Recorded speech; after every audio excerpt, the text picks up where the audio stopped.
Why is differentiating between evangelism and missions important?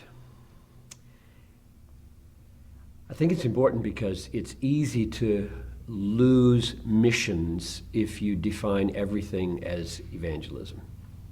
I'm troubled when a pastor says everybody is a missionary, unless he defines what missionaries do as something other than that. If everybody is doing missions, then very likely missions is going to be lost. So here's the distinction I'm making. Evangelism is speaking to anyone, anywhere, the gospel. You don't have to succeed at it. Evangelism is happening even if somebody's not getting saved. But you need to say it. And so saying the gospel to anyone is evangelism. It could be your mother, your father, could be a Christian. But usually we think of it as somebody who's not a Christian.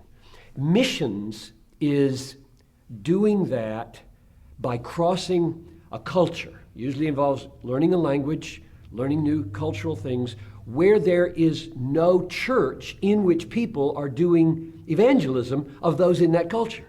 They don't have any access to the gospel. And there are thousands of those. If you go to the Joshua Project online, joshuaproject.org, you see a list of about 16,000 people groups in the world.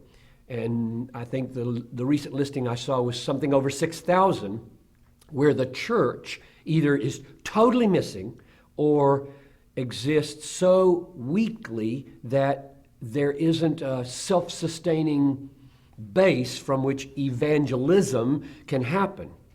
So evangelism is speaking the gospel to everyone, especially those in your culture.